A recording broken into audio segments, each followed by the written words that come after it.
Everyone welcome back to our channel Asha Jyothi videos. ఈ వీడియోలో నేను ఎంతో సింపుల్ అండ్ హెల్తీ రెసిపీ దొడ్డు రవ్వ కిచిడి ప్రిపేర్ చేస్తున్నాను. ఇది ఎలా చేసేయాలో చూసేయండి.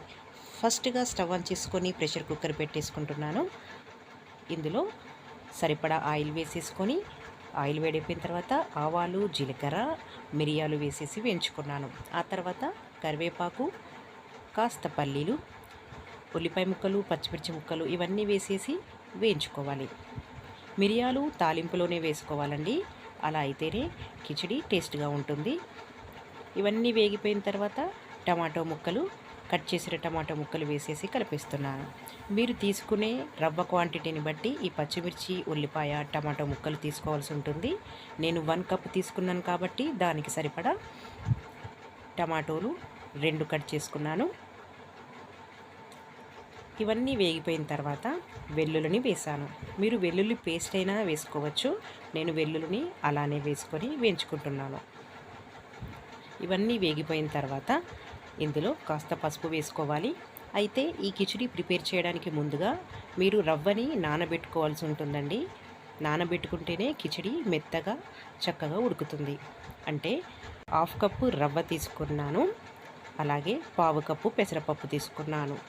ఇవి 2 మిక్స్ చేస్తే 1 కప్ అయిందండి. 1 కప్కి 4 లేదా 5 వాటర్ మెజర్మెంట్ తీసుకోవాల్సి ఉంటుంది.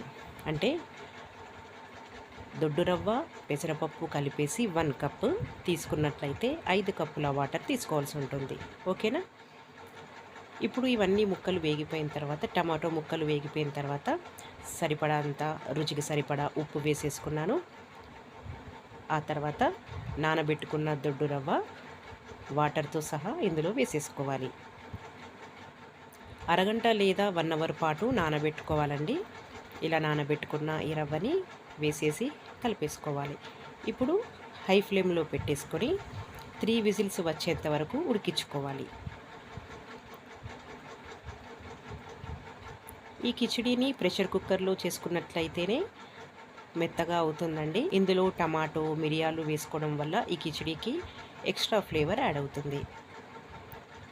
మీరు తప్పకుండా ఇందులో టమాటో వేసుకోండి, అలాగే మిరియాలను కూడా అసలు స్కిప్ చేయొద్దు. మీరు ఒకవేళ మిరియాలు ఇష్టం లేనట్లయితే మిరియాల పొడిని కూడా వేసుకోవచ్చు, అలా అయినా బాగానే ఉంటుంది, పర్వాలేదు. చూడండి, 3 విజిల్స్ వచ్చేసాయి. మూత తీసేసాను, చక్కగా ఉడికిపోయింది. రవ్వ మంచిగా ఉడికిపోయి మెత్తగా అయిపోయింది.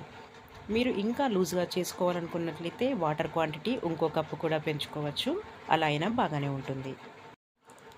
సింపుల్గా తొందరగా చేసుకునే ఈ దొడ్డు రవ్వతో కిచిడి తప్పకుండా అందరూ చేసుకోండి, చాలా ఇష్టంగా తినేస్తారు. ఈ వీడియో కనుక మీకు నచ్చినట్లయితే లైక్, షేర్, సబ్స్క్రైబ్ చేయండి. మరొక టేస్టీ వంటతో మరొక వీడియోలో మళ్ళీ కలుద్దాం.